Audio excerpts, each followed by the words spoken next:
Perfect Talkers, what it do? It's your guy DJ Playboy. You know I'm back with another episode. Hit that like button, hit that subscribe button. On this one, we got my home girl, Minority Plus One's own Sam Crystal in the building. We talking about everything from Lizzo to Kiki Palmer, Usher, all that. Plus, we got to talk about the Spanish Soccer Federation president who thought it was cool to kiss his own player. What part of the game is this? Also, Trump turned himself in, and you know we got to talk about that mugshot. And also, we got to talk about Dwayne Haskins and the wrongful death lawsuit that his family brought up, saying that the former quarterback was targeted, blackmailed, and robbed before he passed away. That and much, much more. Perfect Talk, baby. DJ Playboy. What's good, Josh? Your man, DJ Playboy, back with another episode of the Perfect Talk podcast. And I'm in the building with a special guest. First time here on the Perfect Talk podcast. Pleasure to have you here. She's a host of the Minority Plus One podcast. Give it up for Sam Crystal. Yes. What's up, everybody? How's it going? How you living? Oh, cooling, man. I'm happy it's Friday. Yep, man. So for everybody out there who don't know, you tell them all about the Minority Plus One podcast real quick. I mean, we get into it a little bit deeper later, right. But just tell them about what you're doing. Word. So it's me and my two other co-hosts, Steve and Brittany. Shout out Steve and Brittany. Yep. We call it Minority Mondays. So we usually release our audio and our video on YouTube on Mondays. So basically, I don't know. I guess the way to sum up the podcast is like just having a regular conversation that you would have with your friends on a, just a regular night. Like, we talk about a multitude of topics all the time. It's very opinionated and different. All three of us have different opinions. So we tend to like clash, but sometimes that's what makes for good listening, though. That's what right, makes for a good so show. People thinking like we're not friends and like yo, y'all good? Like yeah. Isn't that funny though? Like some people can't disagree with each other and still get along. But I think as a you got to have that talent as a podcaster, right? Like you can't beef with everybody, and your opinions ain't gonna rock with everybody. But I find you weird as an individual if you think just because we don't agree, we can't be homies, we can't be cool. You know what I mean? Like, you know what? I agree with you. You'd be surprised. A lot of people, they'll never say it because I'm sure it's an embarrassing thing to admit, but they want a yes man. Yeah. They want a yes man in the corner all day. They don't want nobody to tell them when they're wrong. And then as soon as, like you said, as soon as they do, they assume you're not their friend. It's weird. But and this is adults here. Like, Yo, 1,000%, yeah. Yeah. I'll even admit, like, I've been podcasting for 7 years now. It made me a better conversationalist. Like, I used to talk to people and just want to say what I want to say. Like, they're talking to me and I'm already thinking of the next thing I want to say, which is something, you do in podcasting, but to make a good show, you got to listen. I got to hear what you tell me to, like, you know what I'm saying? Like, I can't just keep spewing my point at you. And it's helped me out in life. It's helped me to be like, yo, like, listen to what the person's saying. It's not just your point. You proving everything right. You know what I mean? Like, it's a talent. I agree with you. Yeah, like I struggle with that. That's funny you say that. I struggle with because I'm the same way. I'm listening to them, but it's like I'm thinking about what I'm gonna say and not really listen because you can't listen. Yeah.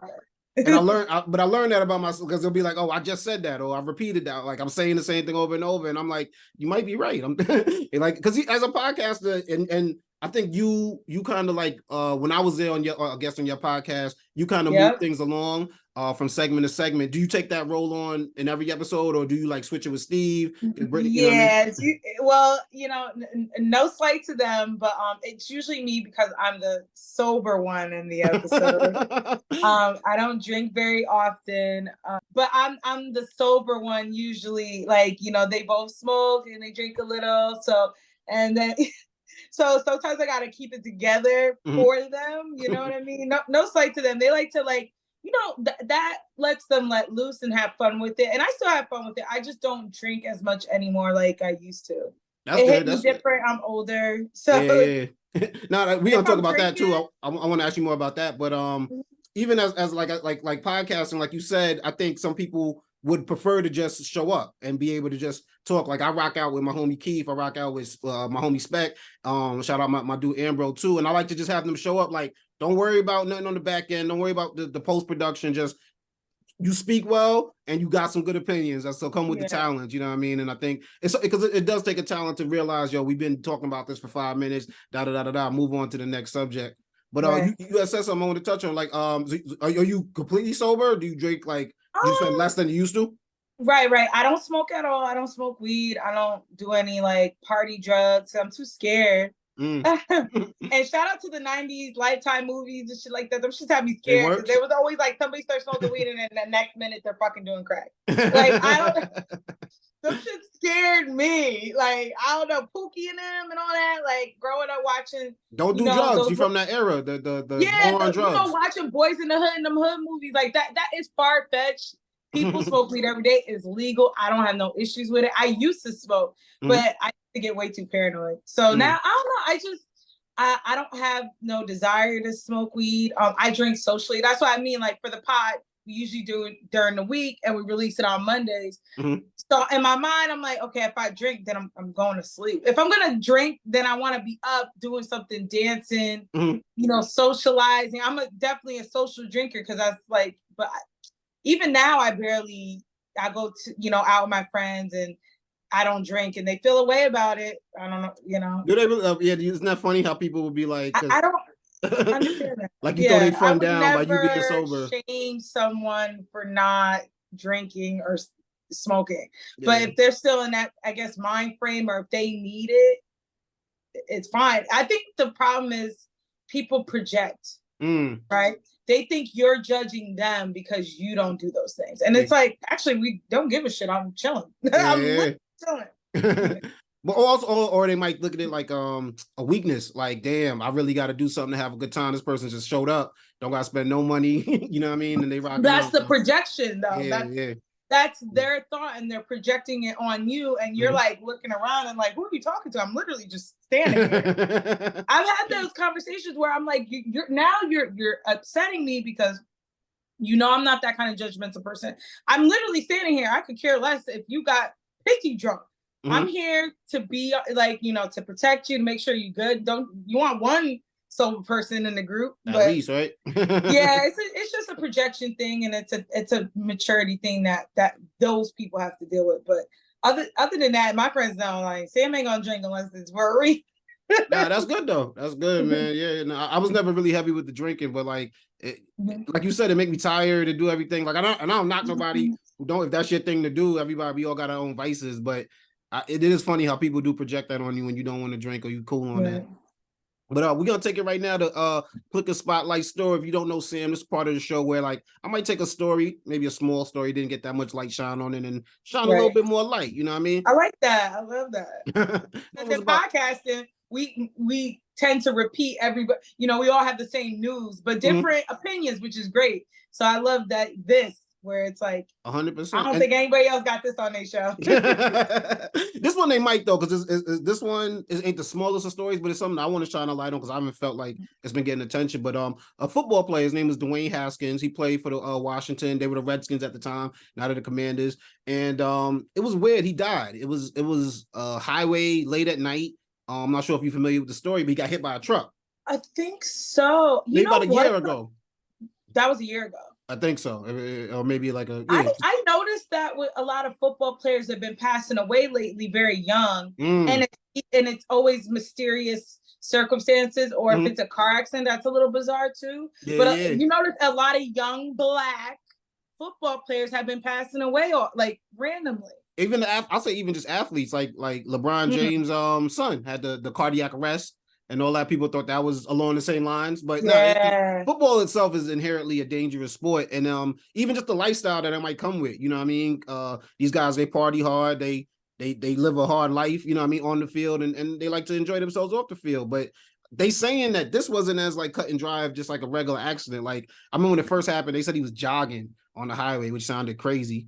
And then another that's what they were saying. Then another story came out that he ran out of gas that night on the highway, right? Then they said he ran out of gas, which I was like, all right, that might make sense, because if he's pissy drunk and then he runs out of gas, he don't want the police to pull up on him because then he's gonna get the DWI. Oh yeah, he's gonna be in the news. So he's gonna get arrested, and then he ain't gonna be able to play. You know what I mean? Like whatever that might affect his money. So that story kind of made a little bit more sense to me. But now it's coming out that the family is saying that he was targeted, blackmailed, and robbed, and that they set a lawsuit, including 2 individuals that they think did the drugging and the blackmailing part. They also sued the truck company, the driver of the truck, as well as I want to say it was a hotel at an upscale driving range, a bar, and a nightclub. But it doesn't really go into specifics about all of suing that. everybody, but trying to really figure out what happened. That's what it is, like a blanket thing. Like we just gonna sue. Yeah. I mean, in wrongful deaths, you can do that, right? You could be like, I think they even said that the truck that he rented, it was a rented truck, that it was defective. It shouldn't have ran out of gas, or at least should have had alerted him that he was gonna be that low on gas. So it's like, I think the story that happened is he was on foot. He obviously got out the car at some point in the truck. Probably maybe could have avoided him, didn't, or whatever a case may be, it hit him.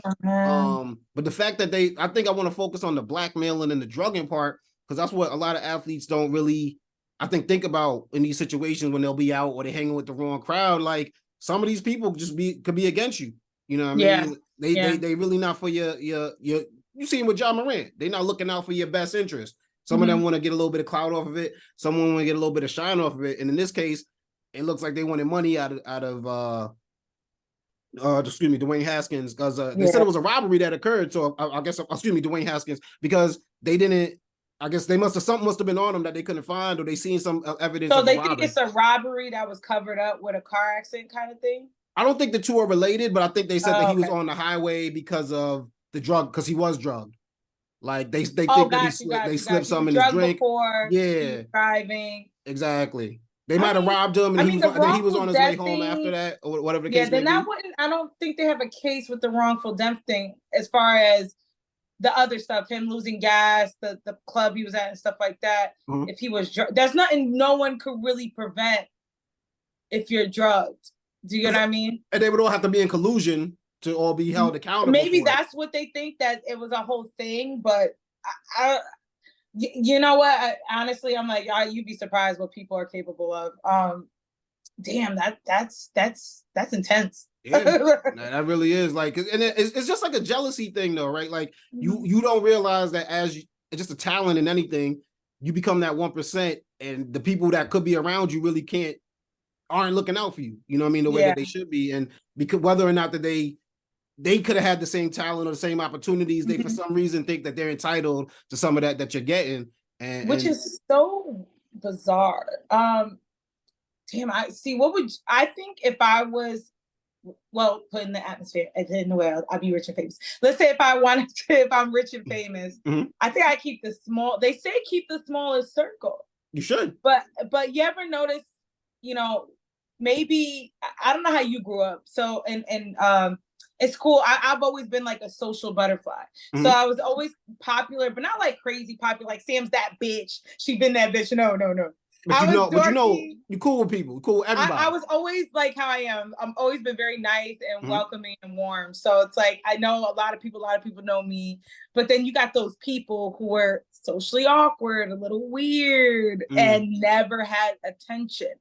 Now they're this famous football player or singer or rapper. And now they're just getting all this attention, all of it. Everybody is praising them. It's yes men to that. That people like myself, I would knowing that I've been around a lot of people my whole life, I'd be like, okay, when I get famous, I'm gonna keep a small circle. That's just common sense. But someone who's never experienced attention or been popular is gonna want to have as many people around them as possible. Because you can't differentiate the real love from the fake love. From the fake, because you never had it ever growing up. That's a good point. Yeah. From the outside, it is easy to say, stay away from that. People stay away. You know what I mean? But it's like, especially what you said. If y'all didn't mess with me before I was popping, now I'm popping. This person, you know what I mean? I just met them, but off the rip, they mess with me. You know what I mean? As opposed they to show me so much love. They tell me how good I am, how good looking I am. Oh yeah, they're my friend, and it's like that anyone can lie to you.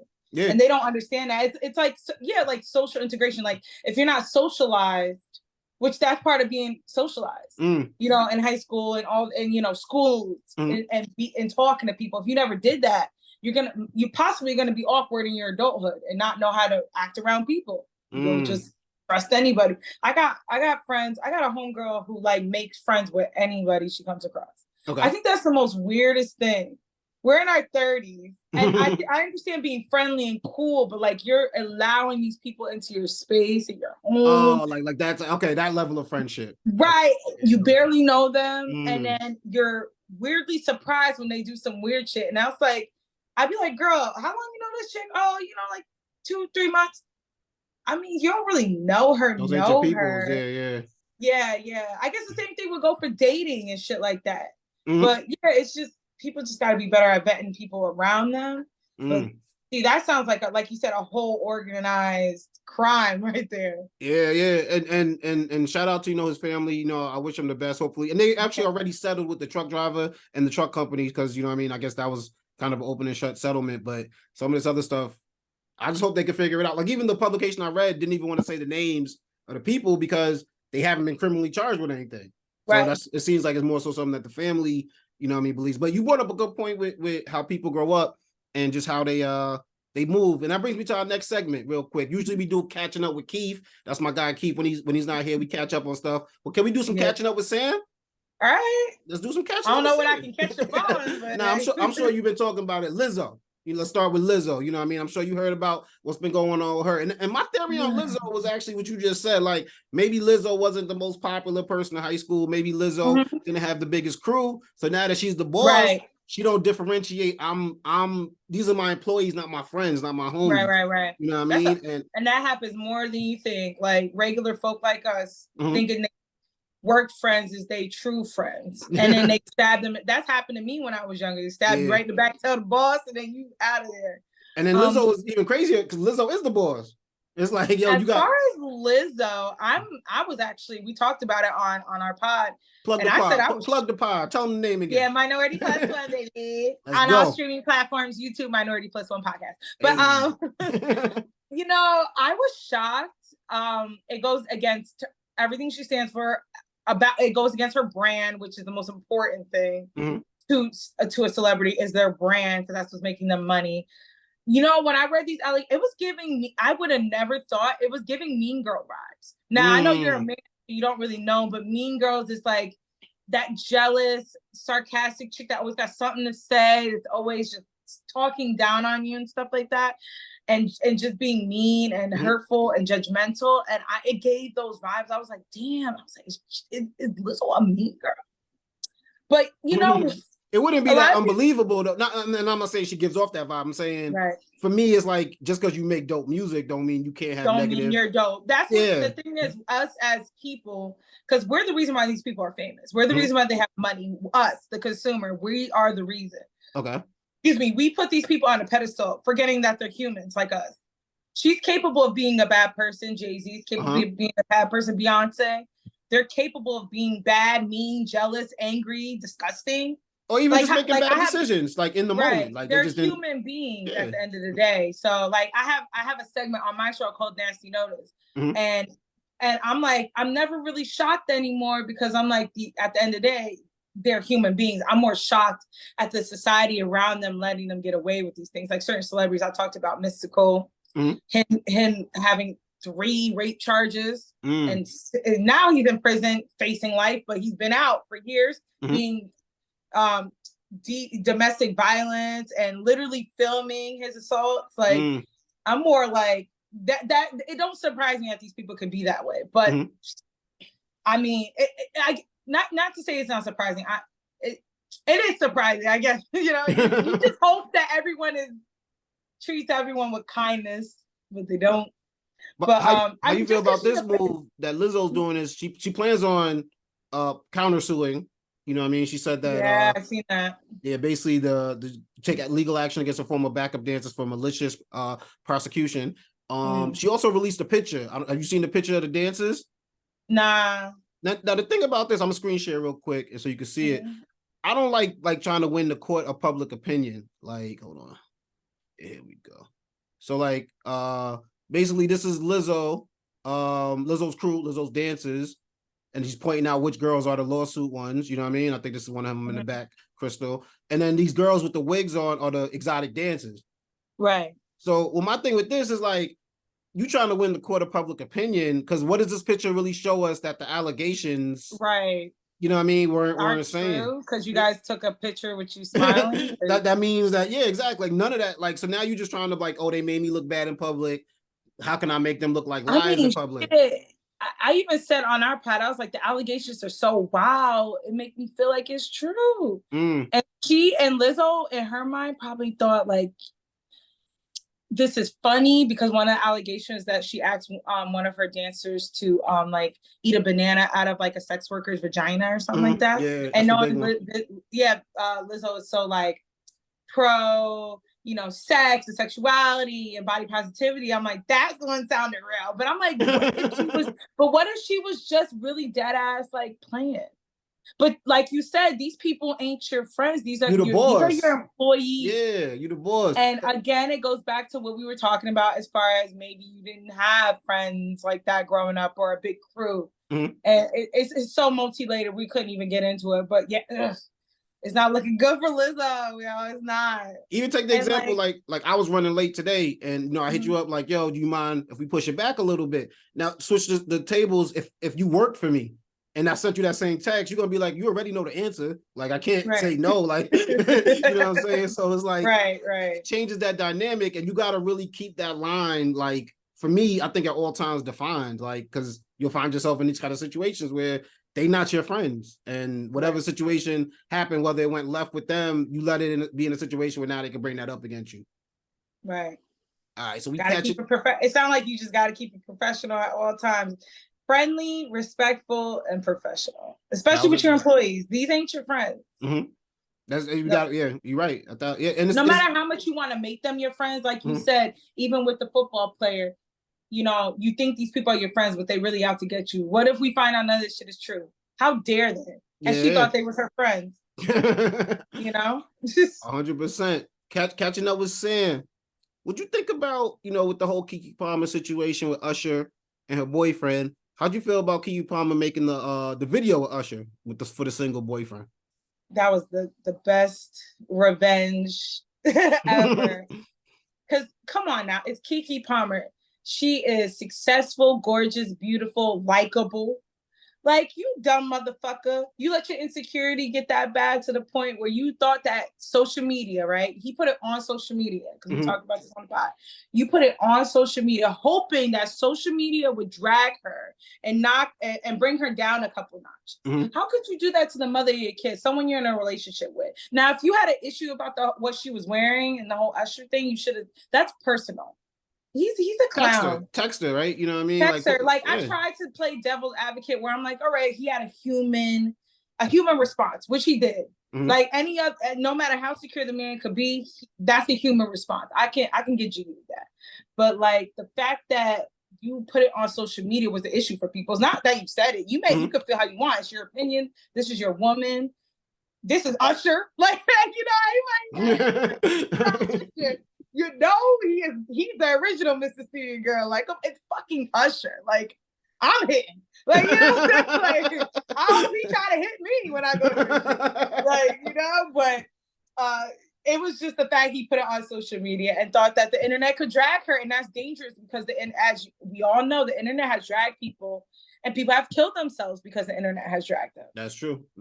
And then even so, are they still in a relationship? Do you know? No, I think I read that they're not together. Okay, yeah, because if they were still in a relationship, I'll be like, Keke, I get two wrongs don't make a right, so you don't gotta necessarily troll them. But if they're not together, then all rules is off. You gotta, you know what I'm saying? Like, you gotta do you. But like, and I think he knows he's a clown for that move. Yeah, I think he knows now. I don't think he did before, but I mean, let me ask you as a man, like, what's up? You're dating Keke Palmer or a woman like at her status, at her appearance, her success. She's going out to see Usher. Yeah. And you seen that video. How would you feel personally? You? How I would feel is not necessarily what I would show, but I probably would feel what he felt. Like, damn. Yeah. You know what I'm saying? You got, you know what I mean? Like, and then Usher making faces and everything. Like, it don't feel great. Yeah. But Usher, a good looking nigga. Ain't got money. She's singing the words to the song. It's Usher. But also, I mean, you knew your girl was going there. You know where she's gonna sit. You know they know each other. Like so that to me just seemed weird that you would take it to that extent. But what I will say is dudes do feel a type of way when they getting embarrassed in front of their people. Like maybe his homeboys, he's thinking about what they gonna say to that and how they gonna react. Like a lot of people can't handle that. I don't know if you keep up with boxing or even the celebrity boxing, but you know how Jake Paul He fights I people. know. Yeah. His brother is on a card to fight Logan Paul. Yeah. Right. Logan be making money in the WWE. But he started the boxing, the whole celebrity boxing thing. He's on the undercard of the KSI fight. So he's fighting this dude named Dillon Danis. And Dillon Danis just this week decided he want to get reckless with the Twitter. And he posting Logan's fiance with, I mean, she has dated some famous dudes. I think she messed with Leo. You know what I'm saying? I think she had a little something with Bieber at one point. She's like a model. She got a lot of stuff on social media. So, she got sound bites. So if I want to take a sound bite of anything of your podcast, I can take a sound bite and make a sound. Influencer model kind of. Okay. She's a real model. No, she's like a Leonardo DiCaprio dates her kind of. Oh, yeah, he only dates models. Yeah, she a real model. I mean, she's elite poom poom. It sounds like. Yeah, no, she definitely nice. Mean, I feel like any man should be like, yo, I'm happy. I bagged right. Like she deals with the elite, and now she's with me. Like, and I'm not even on the. You got to be secure. I guess at the end, because that was like one thing that Brittany, my co-host on my podcast, said. Security. You have to be a secure dude person. Period. Mm-hmm. And if you're not, it's gonna show. It's unfortunate. People look down upon it like it's a flaw.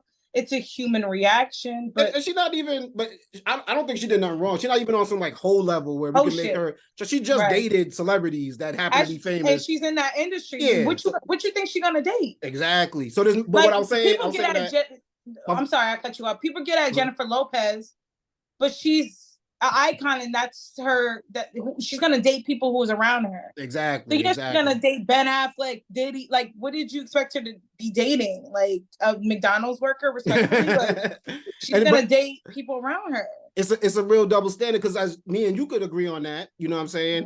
Mm-hmm. What Dillon Danis is trying to do is so he starts posting the pictures of her with her exes, and then he starts photoshopping her with other dudes, trying to insinuate like, yo, she done been around, da da da da da. And then, to the point where it's like, if you read in the comments, you like, oh man, Logan's getting burnt. Like niggas is killing him. They flaming him right now. And it's just like what you said. If he's not secure, that might actually cause an issue. It's gonna bother him. You know what I'm saying? Yeah. I think Logan is a little bit more secure than that. I think Logan knows the publicity of it all. And if you really want to be honest, I think Dillon Danis is trying to get the fight canceled because his last couple fights he never showed up for, or he didn't make the weight, or he had an injury, whatever the case may be. So I think he tried to be extra to kind of hope the fight get called off. But it's as simple as that. Like you should be happy to be with this woman. You should be proud. But somebody gonna try to make it look like a hoe, or somebody gonna try to make it look in some type of way, and it makes it really easy for you to fall into that trap. You know what I mean? But when are we gonna stop expecting women to be nuns?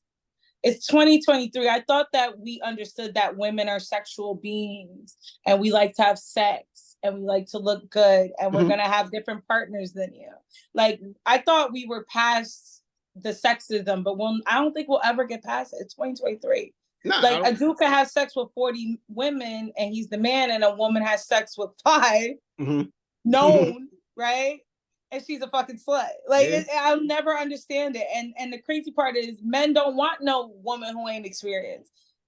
Dudes be wanting a hoe, but don't want her to be out and like people to know she's a hoe. It's kind of they want a secret experience girl. Like, right. You don't want nobody where to be did you think she got that experience from? She didn't get that shit from watching Pornhub, only Pornhub. You gotta do it to experience it. So I'll never understand you. I get it, freaking the sheets. Lady in the street, freak in the sheets. I get all that. It's how you carry yourself. That's all. I think that matters. That's how you carry yourself. Like, I don't expect like no detriment to them because I think they're cool. Sexy Red and Sukiana. It's all about whole culture with them, which I think is totally fucking fine. But do I expect them to find a husband? It might get hard. Yeah. Young Miami's going through that a little bit now too, where people will, because what's the thing, like, even we'll take our industry, you podcasters, there's a podcasting industry of women that talk about their sexual experiences, like that's horrible decisions, lip service, shout out to them. And none of it should be shamed, but what can happen is a person can try to be like, I don't want to marry this girl that's talking about her sexual experiences. I don't subscribe to that. But I feel like that's fair. Like I like that. You don't just subscribe to that. You're cool, and I'm cool with a dude who don't like that either. Like, I feel like that's fair. I feel like we got to stop shaming people's preferences all the fucking time. Like, all the fucking time. So... But it becomes dangerous when they try to shame those women for just talking about their experiences. Like, yeah, my thing is women constantly get shamed for every little fucking move we do, everything we wear, everything we say, what we eat, our weight, our appearance. We're shamed all the fucking time. That's why women are starving themselves, getting fucking surgery at 19. Your body's not even fully developed. And you're getting titties and a BBL. You know what I'm saying? Women are constantly being shamed.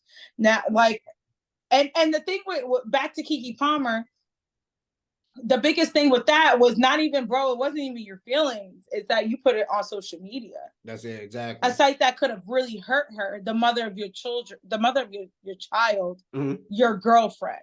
So you wanted to put her in danger. You don't know what kind of mental state she's in. You may think you know, but you don't know. A person tweet the right thing or whatever, keep harassing her, she might hurt herself. Yeah. But you didn't think about that. You thought about yourself.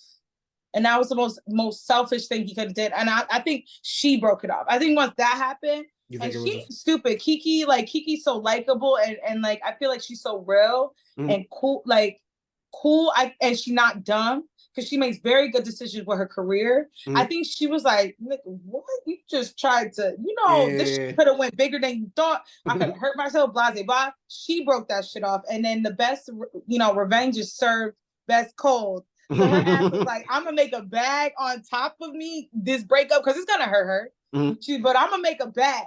So let me get on this Usher video and let's make this bag. I'll cry with $100 bills on my face. I'll wipe these $100 bills. I mean, these tears with these $100 bills.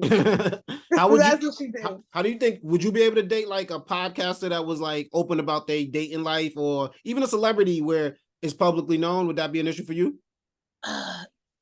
Not really. No, you know what's funny about me? I'm pretty chill. I'm one of those girls who, as I've gotten older, because I haven't been this way, I'm very secure in who I am. I have so much self-esteem now. I never did growing up. I didn't a few years ago. I had to fight to really love myself and who I am. I think that if I dated like a Joe Budden or something and somebody talks about that, I wouldn't even care because it was in the past. And especially if you make it in a comical sense, I'll laugh with you. Now if you like, ooh, bragging about it, ooh, that shit was crazy. Not even on no funny shit, like you're reminiscing now, nigga, you might get slapped. But other than that, I'm a good sport. I understand that you had sex with other people before you even knew I existed. I don't care. I don't care about that shit. I let my boyfriend, he has female friends. Like I don't care. I think that's the most natural way to be without driving yourself crazy all the time. Yeah, I don't want to be stressing and going through his phone and wondering where he's at. He gives me a lot of, I trust him, and that's that. He hasn't given me anything not to trust. So I'm pretty chill. Like I'm a chill person because I have male best friends and stuff like that. So I expect you to have female best friends and so on and so forth. So nah, I wouldn't even care. I wouldn't care. It was before me. It was before my time. What? It was before my time. That makes sense. And I talked about my past experience on the pod, and my boyfriend, he produces the pod and he don't care. Yeah, it's super corny to get mad about something you wasn't around for. You know what I mean? I was not even thought of at the time. So, Now, how did you feel catching up with Sam? I don't know if you've seen when Neo, he had made some comments about the transgender community. He apologized for him, but then he kind of doubled down on his original comment, saying that I'm not going to change, how I feel. Now, I don't think Neo's comments were necessarily, and we could get into if it was right or wrong. It was his opinion. Right. And I think he was just honestly stating his opinion. Now, I don't want to get you canceled. I don't know where you fall on the whole transgender issue, but I think people should be allowed to express how they feel, because this is kind of a relatively new thing to some people. You know what I mean? For some people, this is they just Wayne Brady, the pansexual thing. I was telling my co-host at the time, I was like, that was a new word to me. I didn't know what that meant. You know what I'm saying? So I'm gonna make my mistakes maybe with pronouns, things of that nature, but I shouldn't be necessarily crucified for having an opinion, whether it's status quo, politically correct or not. And I think that's when Neo. I am a supporter of the LGBTQ plus. Shout out to my mom. She always taught me not to hate. She had gay friends, things like that. but like you said, I agree with you. You should be able to have an opinion as long as you're not overstepping a line of disrespect. You're not, you're not using any slurs. And if I vaguely remember, he said, "This is how I grew up. I'm kind of old school." And it takes a person who's old school to kind of come around to the idea to kind of try to understand. And I think that's kind of what he was saying. I think he was mostly even specifically saying like if in my family, in my household, I'm gonna raise my kids this way. I don't think he was necessarily giving anybody no slack if they choose to do that. He was just more so saying he doesn't think a kid should have that choice. You know what I mean? The kids that he can make decisions over. Right. Yeah, it's tough because if I had kids, I wouldn't care. If they wanted to change their gender or their sexuality. My only thing with the gender, I've learned this from a comedian, Flame Monroe. Shout out Flame Monroe. She's a comedian. Yeah. She's trans.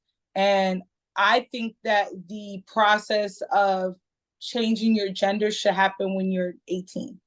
Because your mind is more developed on the long term of what that's going to be. Technically, I guess your mind isn't. Yeah, it's more developed. Yeah, and I think your mind isn't fully developed till you're 25. Yeah, technically, but at 18 you can vote. At 18 you can buy cigarettes. Like join the army. But join the army. Thank you. You should be able. I think that should be when you're able to change your gender. Because there's so many people detransitioning, and there's so many people that have. What is? I think I know what it means, but just in case the audience doesn't know. Sure. Detransitioning is when you choose to change your gender and go back to your original birth gender. Like you thought to change. Like so if I was a woman surgery. That wanted to be a man, I did the transitioning. Now I want to change back to a woman. Back to my what I was assigned to as birth as a woman. But does that mean like you did the surgery already? Depends. Okay, it depends. You can do the surgery and go and decide to detransition back to your original birth gender. Okay. However, obviously that comes with complications and surgery. That's a whole nother story, because even a lot of transgender people say don't get a SRS, which is your bottom surgery. Do not change your genitalia. They're saying, so they're telling people who feel like they want to transition, they're telling them to do it without changing their genitalia, because a lot of times people who change their genitalia, who get rid of it or what have you, tend to commit suicide. Really? It's a high percentage of suicide when you change it, when you get the bottom surgery. It's a multitude of things, hormones, people, social media, things you read, but a lot of it comes from like changing your genitalia.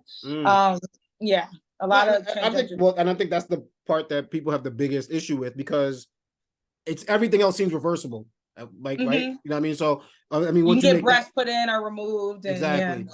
And I think that's what people are like, not like, and wherever you fall on it, right? It's a two-sided thing, because your opinion of it could be one way, but your opinion of it for your children might be different. Like you said, you wouldn't personally care. Help what they feel, I don't have an issue with it. I've talked about it on the pod. It's more or less like the attack against women that trans women tend to do against cis women. Speak on that a little bit more, like, because I've heard about that myself, like kind of like two sides of the coin. Cis women. It's like you went. So I don't mind changing my language to make someone feel comfortable. Okay. But it's like getting to the point where you're calling me a bleeder because I have a period. You're telling me to say chest feeding instead of breastfeeding, and everything to make you comfortable, even though as cis women, we've done nothing but accept and want you in because you're part of our community. To me, if you're a trans woman, you're a woman to me. I don't know how anybody else feels about it. You know what I mean? Like that same comedian I talked about, Flame Monroe, shout out to her. She'll keep it a band. I'm a woman in a wig. I'm a man, in a wig. I'm a woman impersonator. I learned how to be a woman from a woman. But you got trans women who are telling us that they're that they're real women and we're not, and it's giving misogyny, because at one point they were men. So now they kind of think that they're better than actual women. It seems like they hate us. I don't understand it. I don't get it, because I feel like my community, women have done nothing but support trans women, and I still do. And you're not saying all trans women; you're saying there's specific ones. There's some TikToks and some videos that are just like offensive to us. That sports, that's another example. I was gonna ask where you fall on that, because I'm not gonna lie, like I am super accepting of all people, but I don't necessarily think that if you were born a male, you should be playing sports with my daughter. No, it's true. And I don't know if I'd feel different if I didn't have a daughter. It doesn't seem fair. You're stronger, you're faster. At the end of the day, we can't change, biologics. Like, you know what I'm saying? We can try with surgery, but at the end of your bone density, things that you're just stronger and faster. The swimmer, he was a dude. I think he was like getting 40th place in at the rank, that he became a woman, and now he's the top ranked swimmer. Excuse me, she's the top ranked swimmer, and it's just like that doesn't seem fair to me, and that doesn't seem. It's not fair. Yeah, life isn't fair. Life isn't fair. Right. Sports isn't guaranteed. That's another thing to accept. Like you said, life ain't fair. It is what it is, and I'll take it. Do you get what I'm saying? But you're not going to keep attacking women all the fucking time. You know what I mean? You're not. That's how I feel. But you're not going to. It's like attack against us. You're not going to keep doing that. Like we had covered a story on the pod about a trans woman. Tell them the name of the pod one more time. Tell them the name of the pod. Minority Plus One, baby. Minority Plus One. All one word podcast. But we touched on a topic of, it was a couple months ago, and I think it was in, I want to say Mississippi, I could be wrong, about a trans woman that joined a sorority. She was in a sorority house. Do you remember that story? She was in a sorority house. And the issue with the girls, and I felt them on this, is that she would watch them as they got out the shower, and then they're in their towels, and they would see that she would get aroused and she would get erect. And it made them uncomfortable. And that I don't think anything's wrong with that, because I feel like that around men. Like, you know what I'm saying? And they're trying to call them transphobic, and that's not it. And I think that it's okay to have a space, because as women, as cis women, we have to fight for a space. And trans have a space, but they want to intrude on our space. And then just kick us out. You know what I mean? That's the shit I want unity. I don't want division. And that's the issue. But you bring up a good point, because I feel the same way with the sports, like you just said about the sorority. Like you're not promised in life because you are born that you're going to play sports or you're going to be in a fraternity. Like these are extras in life, and it sucks. But as a man, I can't go join a sorority, right? They could discriminate and be like, you could stay out. So you got to let them. They call you a sicko. Exactly, right?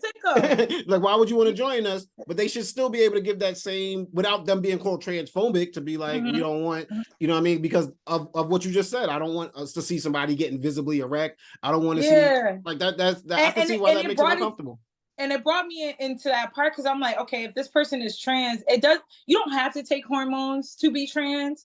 But I'm assuming, and I could be wrong, and I don't want to disrespect nobody. If you're, I assume if you're trans, right, and you're on the verge to be a woman, you're a trans woman, you take these hormones, you no longer, as far as I could be wrong, you don't get aroused, things like that. You know, you don't get a hard on. That's what the hormones. Like, that's what the hormones. Right. You get the estrogen, all that. So it's like, were you their thing was, are you even a real trans person? You know, but I don't know. You know what I'm saying? And not to get too weird, isn't there like a whole porno industry of trans people? So I mean, but yeah, I guess I think they have sex with women, if I'm not mistaken. Like they have sex with cis women. So I guess it depends on what you decide to do, right? Right. I have these questions, but trans people tend to be sensitive. And you can't ask these questions. Talk about it, yeah. Without and that's where them getting upset. And it's like, this is new, even like Neil was saying, and he's in our generation, because I'm in my 30s. I'm maybe he's in his 40s, whatever have you. We came from a different generation, so we don't really know. I'm just guessing. I don't have any trans friends. I would like one, but I don't want them to think they're this science experiment because I'm asking these questions. I want to know because I really care. And I want to respect what you have going on. And you don't want to be ignorant. You don't want to say the wrong thing. I don't want to be ignorant. Come on, y'all. I'm Black. Like, we come from a marginalized group, you know? Like, I get that. And then to me, if you can't have a conversation, we podcasters. If anybody can't have a conversation with us without anybody getting offended, then where could we go from here? How can we grow? It's like, how can we move forward? We got to be able to talk us out. Let me ask you, do you ever tend to see yourself like having a conversation with someone you don't know, but if like you feel like you ask them a million questions, it feels like you're having a podcast? Like I'm podcasting with them? Yes! It do feel like I'm leading the conversation. Yes! Like I'm ready for the next. This happened to be like maybe last year. me and my girls, we went to like a male review show, which is like a male strip show. Okay. And like one of the guys, he was hanging around us, like just talking to us and kicking Literally. it. And I'm over here acting mad shit. Like I'm over here like, so when did you decide to strip? Okay, do you feel like you're being like all these fucking questions? He was like, I feel like I'm in an interview right now. I was like, oh my bad. I feel like I think as podcasters, we naturally we were drawn to this because we like that. Like we like to genuinely, what can we get out of conversation? Like, and especially if we not like the person, how much you get all of it out of it. You want to soak it all up. So I think as like you said, as a podcaster, we're just so interested in the humans and the human experience. We're just very interested in it. We want to know everything. And people would call it nosy or whatever. I was like, no, I talk to random people and they spill their guts out to me, and I really listen. I try to get feedback. It's like something I enjoy. Like I enjoy that.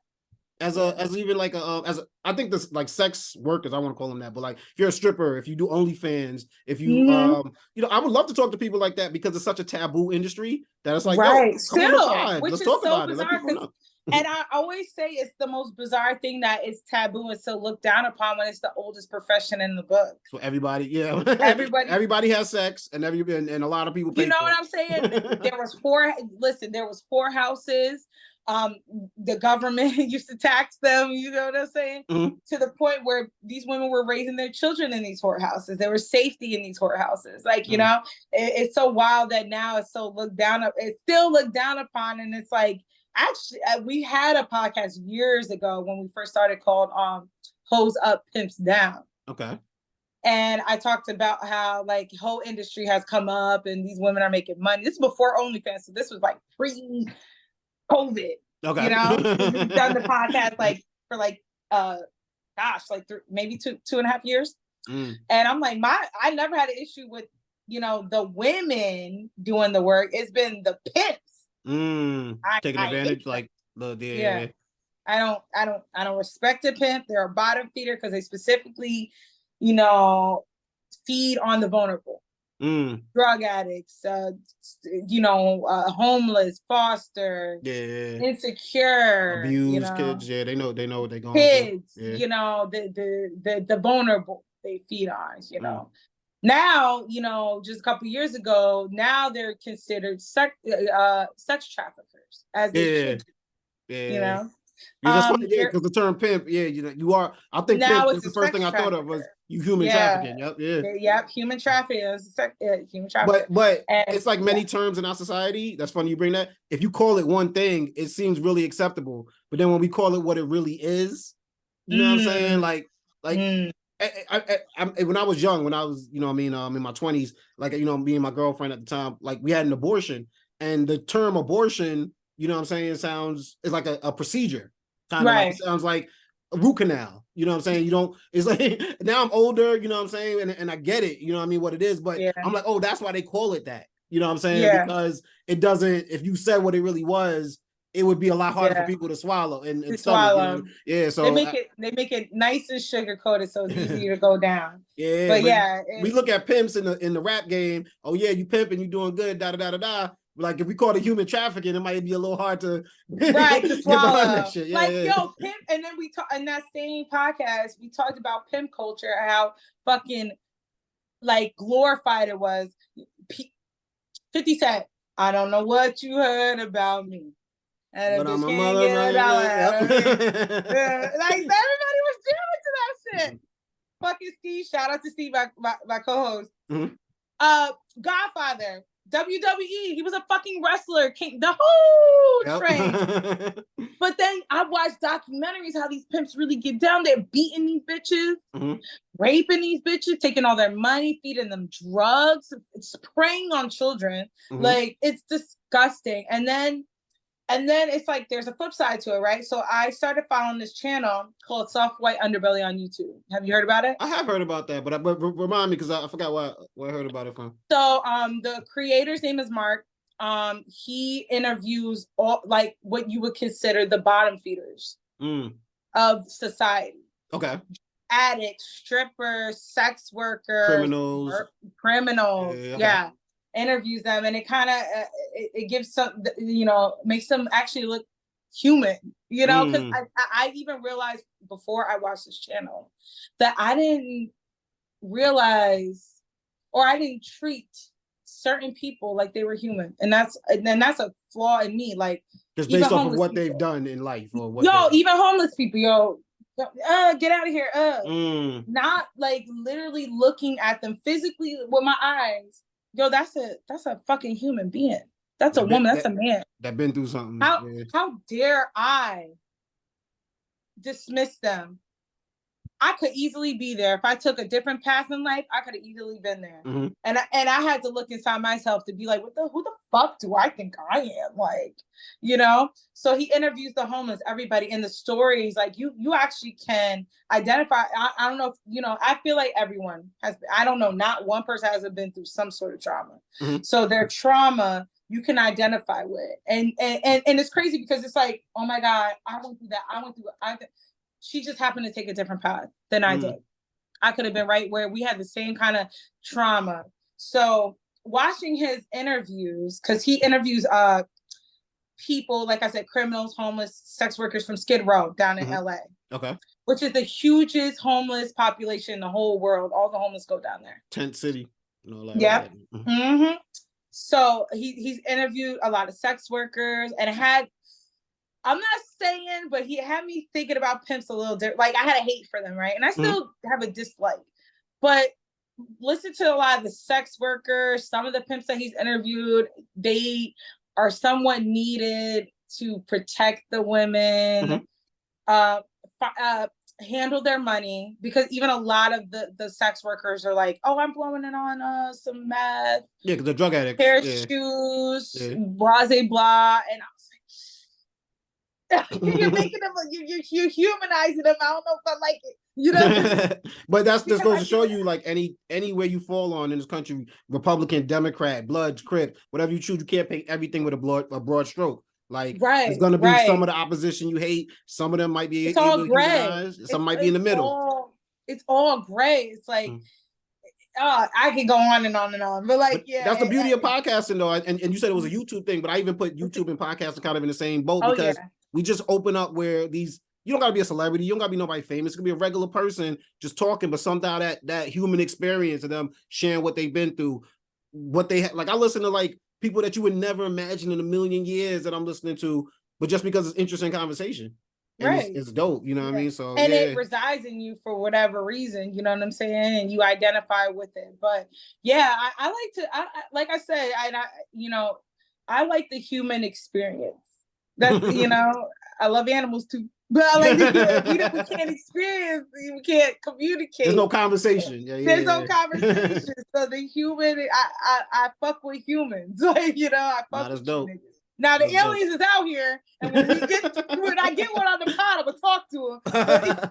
I did see that clip where y'all talking about aliens and clones and all that. Listen, I was saying, I was like, we knew you niggas was out here. Like, we know.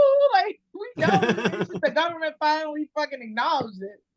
Let me know. We already knew. Let me switch gears real quick. What do you got really planned with the podcast? Like, I know you got a lot of big goals. Tell people where it started and where you want it to go.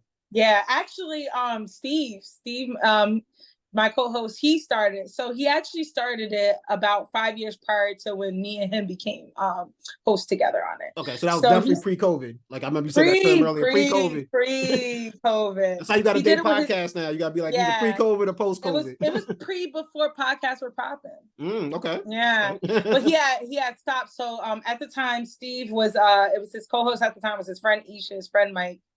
And they wouldn't do it as consistently as we do. We do it every week. I gotta stop you right there. Shout out to y'all consistency. Thank you. Y'all definitely motivate me every time I'm tired or I got the energy. I'm like, yo, they dropping every Monday. I gotta drop every Monday. I gotta, put something out. Let's go. Yeah, listen, we be tired. We be tired. We be having attitudes. Niggas be hungry, but we try. We try. Shout out to y'all. Try. So he did it before podcasts were even lit, and he stopped. I think he said he stopped for like a couple years. I met Steve years ago at Sprint. He was working with my best friend Kels, who I worked with. Me and Kels met at Sears. Okay, I used to work at Sears. We used to work at Sears together. He was in the electronics department. I was in the kids department. And I met, and then Kel's, I can't remember when my job was around the time when he started working at Sprint, but Kel started working at Sprint and Steve was his coworker. We all used to talk. We used to go downtown Albany, Pearl Street Pub, Jillian's, Legend. This is when, throwback. do you remember when fucking downtown was lit? Tell me you remember. No, I was probably in college back in them days. You know what I mean? I was probably holding it down. I should have been in college and said I was working. But, yeah. So yes, that's how I met Steve. And so funny thing that before, podcast was even a thought, a thing, whatever, me and Steve used to get in these debates like randomly at the bar. We just be debating and shit like that. Mm-hmm. So he had the podcast, he did it for a couple years, he stopped, and then picked it back up and asked me to be one of his co-hosts. Mm-hmm. I was like, hell yeah. So this is when podcasting first started picking up. This is when Joe Budden's podcast was huge, all that. So me and him did the pod. We started doing the pod. And then my friend Brittany came on as a guest a couple times. And then I was like, yo, Brittany's fucking hilarious. Like, we need to have her as a fucking co-host. So we added her in there probably like the second year of us doing the podcast. I love the dynamic I got. Like, it just, with the three of y'all, like, it works. So, you know what I'm saying? It doesn't. Yeah. It's like, it definitely, she's kind of like the mediator between me and Steve usually, because me and him will we'll debate, child. But what do y'all talk about? Like, to the audience who doesn't know, like give me the range of topics y'all talk about. I would say I would sum it down to current events. Sometimes we have specific topics, but it's always like kind of like our opinions on current things that are happening. Mm-hmm. But I always like to tell people that it's definitely like a conversation you would have with your friends at a get together, and y'all drinking and kicking it. It's like literally being a fly on the wall and just kicking exactly. It. Thank you. Yeah, exactly. So yeah. Nah, I like that. And what are the plans? What are you trying to do with this? Like, you trying to like beyond podcasting? You ever see yourself doing radio, television, anything like that? That would be the goal. Okay. Mm-hmm. To have a syndicated radio show. But definitely want to get bigger on YouTube. I would love that if we could get more traction on YouTube. I grew up, I'm sure you as well, when YouTube first started. Yeah. And shit, I wish I would have got on that wave. The people who started when we were watching are fucking millionaires and business owners, mm-hmm. and they were shooting this shit on the first iPhone. Yeah. I definitely want to be on radio. That would be fucking dope. If we could be on radio, even as a gossip segment or something like that, that would be great. I can see you doing radio. I could definitely see you doing radio. Like, you know what I mean? Like, I seen that for you. I don't know if y'all into music you are. We talked about music when I was on your pod, so you seem like you into music. So I could definitely see you doing that. And the thing is, you can have your own radio now. Like, they got the AMP app, where you can have your own radio show on there. Right, that's Amazon and all that. So yeah, you can do all types of ways. Yeah, for me, everyone kind of has their own goals. Steve wants to do like not to break away from our podcast, but he wants to do his own.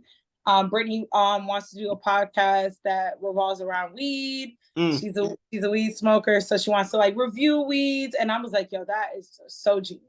Yeah, people review food. I don't know if anybody's reviewing weed. Yeah. And then the thing with weed too is you got edibles, you got smoking, you know what I'm saying? You can put in some gummies. There's drinks. Yeah. It's fucking drinks, alcohol. You can do a whole podcast. I might steal that out there, Brittany. You know what I'm saying? No. We all have like these different we'll always be part of Minority Plus One, but you all have like these different goals. Like I want to start doing the cosplay thing. Mm-hmm.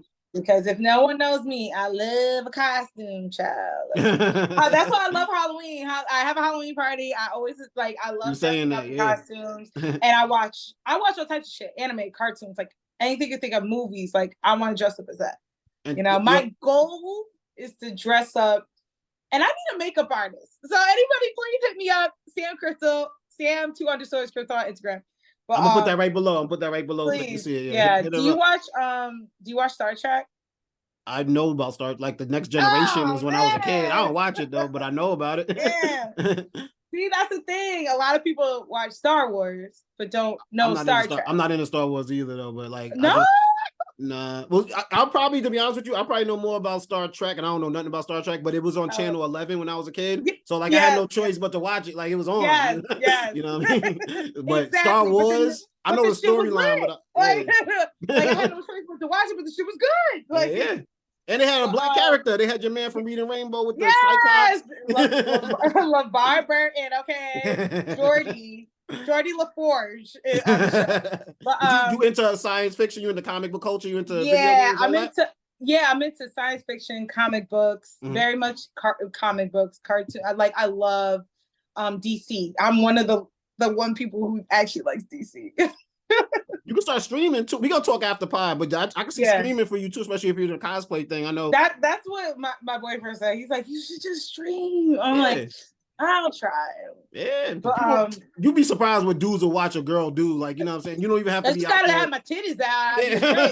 I was about to, but you don't even have to be out there doing all that. Like they'll still watch. Yeah, you know, so that's I watch all that. So I'm like, I would have endless like cosplay ideas. That's the thing. It's like, you know, as a creative, you want something to get those grinds gearing, just like I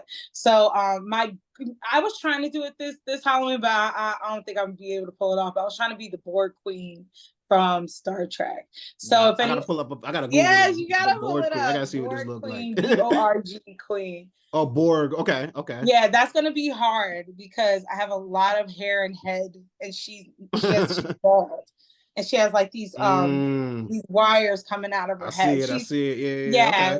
The Borg, like on Star Trek, the Borg is like a hive mind. They're a race that like wants to assimilate.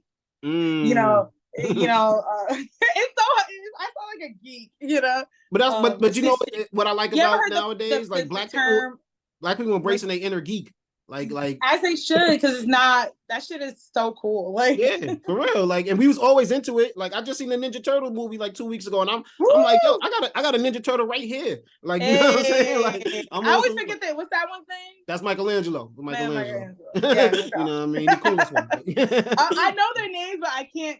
Michelangelo, Donatello. Hold on, Michelangelo, Donatello, Leonardo. Yep. Don't tell me the other one. You gotta tell me. Start with a D. Donatello. There you go. There you go. But go see the movie if you ain't seen the movie's hilarious. Okay. Ice Cube is in it. It's hard. Yeah. You know what I watched recently that was actually good? The newer Transformers movie. Okay. With the Beast or some Rise of the Beast or some shit. The Beast Wars and that shit. That shit was hard. And I don't even like Transformer movies. I was like, that shit was maybe because everybody was from Brooklyn, they were of color. The cast. But that's how people react. So we'd be like, chill, what the fuck? That's what Ninja Turtles did. Like they got Serena Williams plays April, and she black. They from Brooklyn. Oh, really? Yeah, it's hard. It's a good movie. People slept on it. It's hard. Yeah, see, I gotta watch that because I like the old school the 80s, 90s. The real, they have Vanilla Ice on the soundtrack. I know you're talking about that. Come on. That's my movie right there. You already know. But we can geek it out all day. I ain't gonna front. I know. I was about to say, don't get me started. Don't get me started. I got it. Before we get up out of here, I want to show you something real quick. I call this segment right here "Things I've Seen on the Internet," and I want to show you a couple things two things that really caught my eye. The first one, hold on, let me see if I can pull it up. Give me 1 second. The first one up that I want to show you is your man, Donald Trump. Lord. You know, he got arrested. They brought him in Georgia, and you know what I mean? The mugshot that's seen around the world. I mean, it's exactly what I thought the mugshot was going to look like, a grumpy, sag-faced, over-tanned white man. Like, I mean, he could have smiled. You seen the one with the girl, one of his lawyers, it's a female lawyer. She's smiling, she cheesing. She remind me of the Carly Russell. Yeah, she's smiling. My thing is because respectfully, white privilege, they know they not gonna do no damn time. They know they're gonna be good. You don't think none of this? Donald Trump, keep it real. You're rich as fuck. You should have smiled. Shorty right here. Can you see it? I don't know if you can see it. She cheesing though. Yeah, and Shorty at the bottom. I didn't peep her. I ain't see her. Oh no, she looks crazy, right? That black girl. She looks like fucking Pennywise. Yeah. She's like, yeah, no. Wait, you know what's the best part? The black guy who was like, I don't know what his official title was. He was like ahead of like Blacks for Trump or some shit like that. What he said? Tell me why they got his ass in there. He stayed in there with no bail. Nobody's helping his ass out. The bail too high for him to get out. Damn. They said no bail for you, nigga. That's what they said. Damn. That's what he get. You know that this man is. My thing is like, politics is politics, right? Like, I'll give it to Trump. That's one thing I'll give. I like my racist. He made it sure that he don't like black people. You know what I'm saying? I don't like the ones that hate, pump fake and all this other shit. But come on, dog. You thought he was really gonna look out for you? He was your pawn. And pretty much, yep. Where do you see the current landscape right now? We look like Joe Biden might be the Democrat that's running the next one, and then you got a whole slew of Republicans. They just had their first debate this past week. Right. You got any hope? Are you still riding with Biden? He got to make that his slogan, riding with Biden. I never really rode with Nobody Biden. Nobody did. And yeah, we try to pick the lesser of two evils in that sense. Mm-hmm. At the end of the day, I'm not going to be ignorant to the point where I say, you know, I'm not going to vote. I'm just going to vote what I think is the lesser of two evils, but it don't really matter. But you can see yourself, even if the right Republican was running, could you see yourself voting for them? I think that the government is pure evil, like that. It's the Illuminati. Like it's like I don't see any good from anyone. I think that they would corrupt even a good person that had the best intentions, that really wanted to help this country. Mm-hmm. They're gonna corrupt them or find a way to kill them. It's not we can do. It's not we could do. Surprising Obama made it through, right? You know, thank God. And now they try to come for his name. You see what they're doing out here. You know, it would be nice to see a woman. That would be cool. If she's white or black, I would love to see a woman. Preferably a black woman, but I can't really subscribe to the two-party system that we, you know what I mean, are part of. Yes. Like, that is, I can't just give Democrats my vote and be like, yo, have it, and then you don't do nothing for us.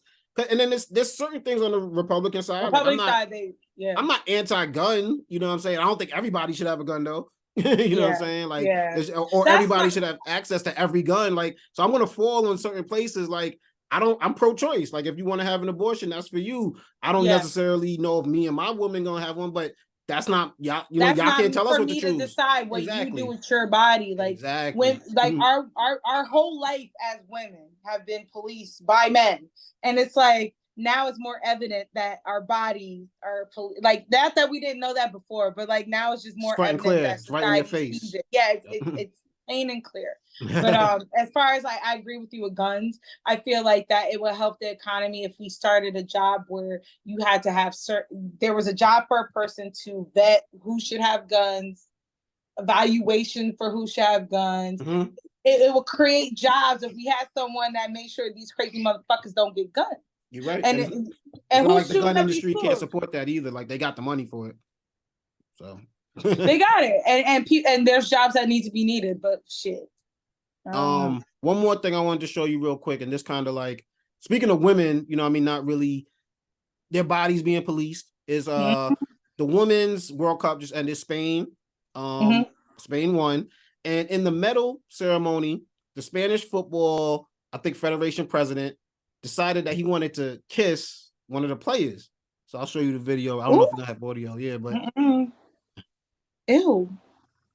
He just like grabbed her face and like kissed her. Like, it's crazy. And she even said that she didn't like that. Like, he's refusing to step down from his job. He's refusing. Like, you don't think he did nothing wrong. Yeah, he kissed on the cheek and then he grabbed her face and like kissed on. It looked like he kissed on the lips. Yeah, no, he did both. He kissed on the cheek and then he kissed on the lips. Like, like, bro, you her boss. Like, that just shows like you don't. I'm kidding. I can see from her energy she didn't know what to do, so you got to laugh it off. As women, we're taught to just dismiss it. As women, we're taught that this is men's behavior and you have to dismiss it and laugh it off. Sukiana went through that shit. It reminds me of your YK Osiris. YK Osiris. He coming over here licking on her and she's going like this, clearly doesn't want it, and he still keeps going. And the crazy part between these two women, she exudes her sexuality and as a sex worker, and this one is an athlete. So it doesn't matter. This is a prime example. It doesn't matter how you carry yourself. Men have the entitlement, feel like they have the entitlement to do that to you. Yep. And I definitely in some form of power. Yeah, because exactly, because he's a boss. Cyrus, he's an R&B singer. I'm sure he has some money, whatever. He ain't made a hit since fucking 2012, but whatever. And then fucking this guy, I want to put him on blast, though. He's the Spanish soccer chief, Luis Rubiales.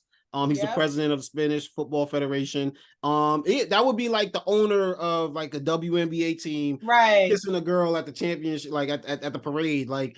It's just nutty, bro. Like you got to know the difference between right and wrong. As a father, that's something that, you know what I mean? I think we got to get that out of society. That's not acceptable. And we got to, it starts, I've said it on the pod. It's going to start with this newer generation, hopefully. And it's going to have to start from, birth, when you are growing up, because just as me growing up, I was taught, don't wear this, don't do this, but we're not taking accountability for teaching these boys, don't touch her this way, just because she's doing this or wearing this. So even like a story, like one of my homegirls told me a story real fast, and she was like, she went to the pool, she was like probably like 14, and these boys like came and attacked her friend, like try to pull off her bathing suit and stuff like that. And she's like, it's funny, I don't know why we never told on them. And I was like, because you were taught that this is how boys are, boys will be boys, and that's it, and that's not fair. It's life ain't fair, I understand that, but it wouldn't hurt to make these young boys into decent men. And like you said, it's the whole generation that it's going to take, because it's the father, it's the mother, you know what I'm saying? Everybody got to know that, this ain't acceptable. You got to draw that into your son, you got to draw that into your daughter. You know what I mean? She got to know that if that happens, it's cool to tell. And he got to know never to be nowhere near never anything do like that. Yeah. But it's constantly putting the blame on the girls. When a girl gets, raped, they're asking her at the trial how many partners she had. What does that have to do with this man raping her? Exactly. What does she have on? What does that have to do with this man raping her? And it's like the blame is always put on the woman, the young girls. And I understand. Listen, I know life ain't fair, but come on now. It wouldn't hurt to make these boys into decent human beings. Instead, you let them do whatever they want. Yeah. Sam, thank you so much for coming out here. That's another episode in the book. I appreciate you having me. Sam Crystal. Tell them where they can find you on social media. Oh, yes. Instagram, Sam2_Crystal, Facebook, Sam Crystal. Anywhere you want to check me out, it's Sam's Crystal. But the podcast, everything is Minority Plus One. So Minority Plus One, all one word, podcast. And it's available on YouTube? Everywhere. YouTube, Instagram, Facebook, anywhere you stream. Just Google, y'all, Minority Plus One, all one word, podcast. That's fire, man. Check DJ Playboy out on X at DJ Playboy. Check me out on Instagram at Plickapeezy, PLICCAPEEZY. Follow Perfect Talk at Perfect Talk Radio on Instagram. Check out the website, www.perfecttalkpodcast.com for every episode. Every episode available on Apple Podcasts, SoundCloud, iHeartRadio, Spotify, everywhere. You know what I mean? If we're not there, we about to be there. You know what I mean? But check us out on YouTube. Please subscribe. Please leave a like. Hop in them comments. We're gonna start showcasing them comments. So you know what I mean? Do the damn thing right there, and just let us know how you feel. We gonna keep doing it, man. Sam, I know you all over the place. You working, you grinding. What have you seen recently? Maybe a book, maybe a piece of music, maybe a movie that really stuck with you recently that you want to tell the people about? What did I see? Shit. Put me on the spot. Put you on the spot. No preparation questions. What did I see? I used to watch a lot of old. I watched anime before people were watching anime. Before it was cool? Before it was way before it was cool. I don't know if you remember Ninja Scroll. Sounds familiar. Ninja Scroll. This is old. That's what I mean. I was watching this shit. I watched Alita Battle Angel. I don't know if you know, they made a movie out of it. I'm looking up Ninja Scroll right now. And then how you spell Roll fucking back. Damn, Ninja Scroll look tough. It looked tough though, 1993. It's tough. This thing is killing everything. Move it. I'm just saying, y'all. What got you into that genre? Huh? What got you into that genre? You know what's funny? My mom at one point, so we didn't grow up with a lot of money, but at one point my mom had cable. I don't know how she did it, but we had all the channels. And Showtime, shout out to Showtime. They were ahead of their time. They were playing anime. Mm-hmm. This is early 2000s, like 2009. I'm talking 1999, 2000, 2001.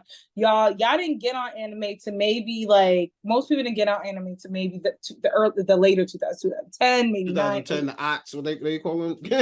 You know what I mean? Tsunami. Niggas got on it because they was watching Tsunami and shit like that. Dragon Ball Z, Sailor Moon, and I love all that stuff. Mm-hmm.